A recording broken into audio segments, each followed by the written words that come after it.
L'année est 1919. C'est la fin de la Première Guerre mondiale et le traité de Versailles a été mis en place.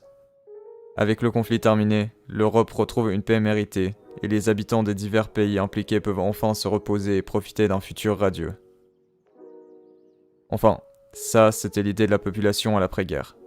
Malheureusement, la situation n'était pas si profitable, surtout dans le secteur économique. Car, ce n'est pas un secret, une guerre ça coûte cher.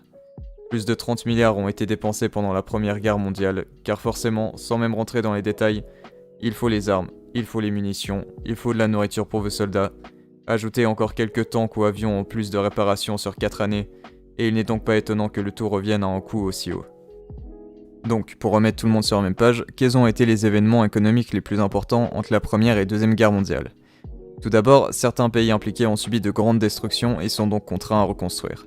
Le problème est qu'il ne reste plus de ressources pour ces travaux, et c'est donc là que les États-Unis n'ayant subi que peu de dégâts en profitent pour faire de grandes quantités de prêts et des exports de matières premières. Une occasion en or pour le pays. Malheureusement, l'Europe n'est pas en capacité de payer ne serait-ce la moitié de ce qui est dû. L'Amérique réduit donc grandement les prêts et les conséquences de cette action, une réduction de la demande et un surplus de production, ce qui engendra de nombreuses faillites et n'arrange la situation économique ni de l'Europe ni de l'Amérique. Plus le temps passait, plus les dettes de l'Europe faisaient poids. Plus de 200 milliards à rembourser et des actions devaient être prises. Premièrement, il fut décidé qu'il y aurait des emprunts dans des pays autres que l'Amérique, puisque le pays attendait déjà des retours sur leurs prêts en Europe. La deuxième, et la plus destructive, était d'imprimer de grandes quantités d'argent pour rembourser ce qui était dû. Le résultat, comme vous avez peut-être deviné, est une inflation dans divers pays. Le pire étant en Allemagne où la monnaie ne semblait pas arrêter de perdre de la valeur. Pour ceux qui ne connaissent pas, dans les grandes lignes, l'inflation s'agit d'un surplus d'argent dans un marché, conduisant à la perte de pouvoir d'achat et à la perte de la valeur d'une monnaie en général.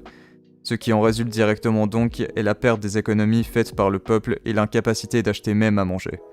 Il fut un point où 4 trillions de monnaie allemande, le Deutschmark, était égal à $1. Et pour bien finaliser cette décennie, le crash de 1929. Les États-Unis en pleine croissance financière décidèrent de faire des prêts de masse aux habitants pour pousser encore l'économie prospère. De cette façon, les habitants peuvent s'acheter des nouvelles voitures, des nouvelles technologies, etc. Cependant, une fois qu'ils n'ont plus rien à acheter, tout le monde décida d'investir en masse. Littéralement tout le monde. Mais comme dit juste avant, les gens n'ont plus rien à acheter, plus de raison de dépenser de l'argent, et l'économie commence donc à redescendre drastiquement. Le peuple perd leur job et les investissements perdent en moyenne 90% de leur valeur initiale, sans compter les endettements massifs liés aux prêts initiaux. Cet incident influença également l'Europe qui avait besoin de divers services venant d'Amérique. Et donc une question qui se pose en connaissant un peu plus la situation de l'après-guerre est comment est-ce qu'Hitler, leader de l'Allemagne, un pays en ruine sous d'innombrables dettes avec une des, si pas la plus grande inflation de l'histoire, a pu se préparer à la guerre et faire un retour aussi brutal, et tout ça en seulement 2 décennies, sans même compter les frais astronomiques que l'Allemagne devait payer aux pays gagnants. De plus, après que la guerre soit terminée, une grande partie des industries ayant pour but d'alimenter le front de bataille d'artillerie ou autre étaient devenues obsolètes puisque ces ressources n'étaient plus de besoin à cette période. Et en général, les vétérans de guerre ayant survécu étaient complètement délaissés de la société, avec des traumas de guerre et des blessures majeures dans beaucoup de cas. C'est ici que s'est introduit le Parti national-socialiste des travailleurs allemands. Alors ça ne vous dit peut-être rien comme ça, mais si je vous montre leur logotype, vous devriez pouvoir vous en rappeler.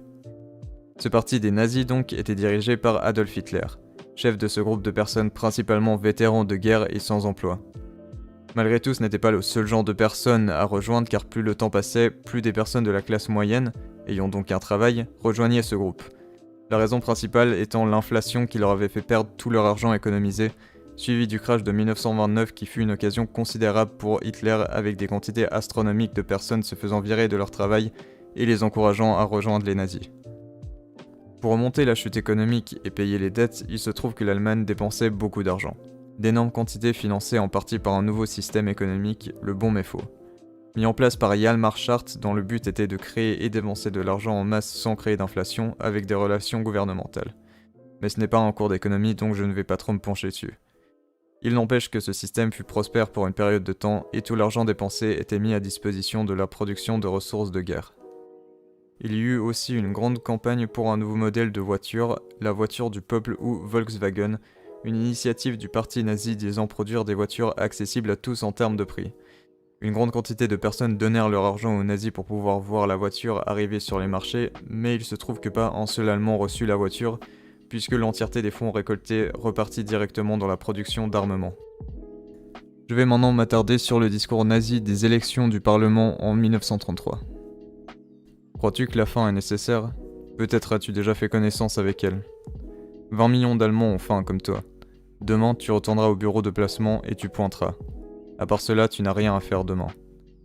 Et tu as toujours de nouveaux compagnons. Depuis que le gouvernement Browning est en fonction, le nombre de chômeurs a augmenté de 4 millions. Crois-tu qu'il baissera sans qu'on change de méthode ? Dans les champs, il y a du pain qui pousse, mais le paysan ne peut plus vendre son grain. Dans les mines allemandes, il y a de la potasse, et les paysans en ont besoin comme engrais. Mais les puits ont arrêté, et les mineurs pointent au chômage. Dans les prairies et les champs, il y a trop d'eau. On pourrait drainer, mais les travailleurs vont pointer au chômage, et les entrepreneurs font faillite. Pourquoi, au fond ? Nous avons tout ce qu'il faut. La terre qui produit le pain, les mains qui travaillent, les machines qui pourraient fabriquer en abondance tout ce dont nous avons besoin. Crois-tu que tout cela est normal ? Alors va et vote pour ceux dont la politique n'a rien changé à la misère et l'a même accrue d'année en année.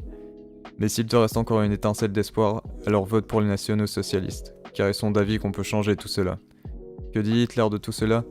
Rien du tout. Adolf Hitler ferait quelque chose.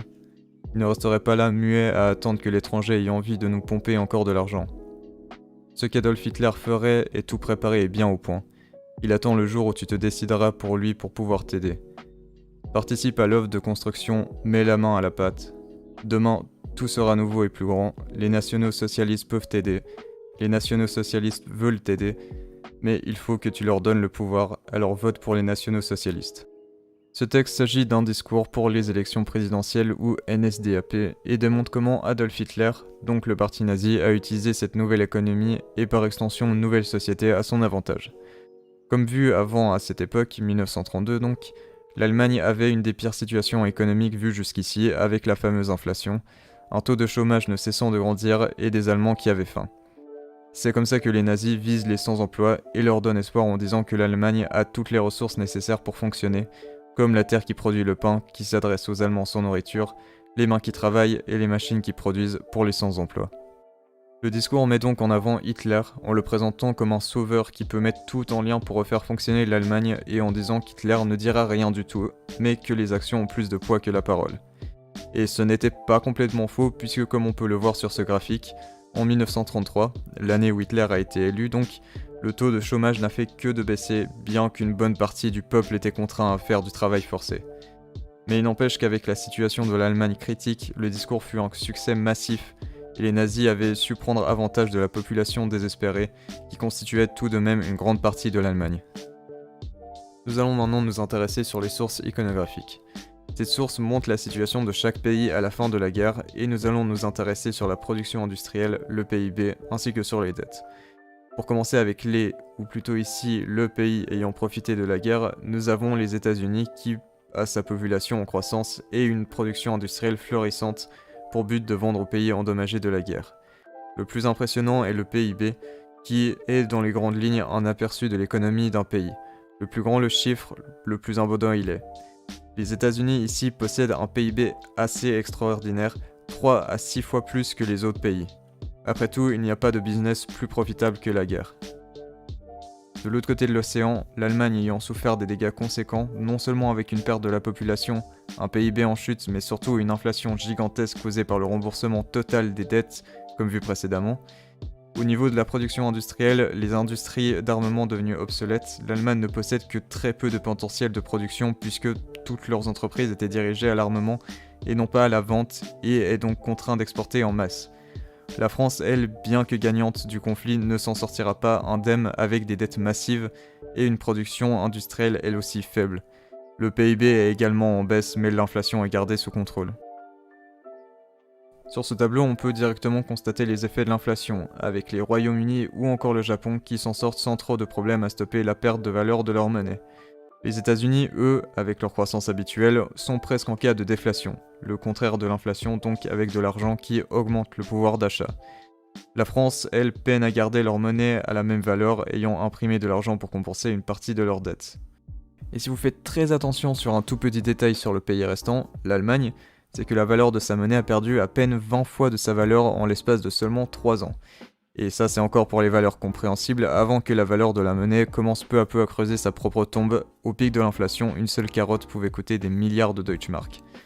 Encore une fois, si vous étiez un Allemand ayant économisé toute votre vie pour votre retraite, même si vous aviez économisé 100 000 Deutschmark en étant extrêmement généreux, vous n'aviez pratiquement plus le pouvoir d'acheter quoi que ce soit.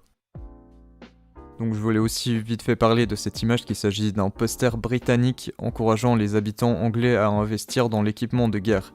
La phrase principale « Transformez votre argent en balles » est directement représentée en dessous de façon graphique avec de l'argent se transformant en munitions.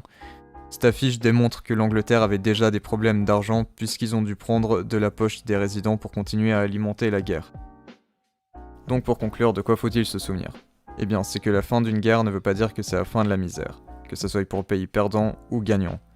Devoir se réadapter après la guerre est un vrai obstacle, non seulement pour l'économie, mais aussi pour la société qui voit un déclin de la condition de vie, avec du chômage, rien à manger et une inflation causée par une mauvaise gestion des dettes du pays. Cependant, la misère de quelqu'un fait le bonheur de l'autre, et c'est avec cette mauvaise situation du peuple qu'un parti a retourné les tables et a pris contrôle du pays, dont toutes les ressources étaient mises en œuvre pour préparer une deuxième guerre. Même en avançant dans le temps dans le 21e siècle, les années 1920 sont un bon exemple de ce qu'il ne faut pas faire entre l'hyperinflation chez les Allemands ou le crash de 1929 en Amérique. C'est maintenant la fin de ce podcast, merci pour votre écoute.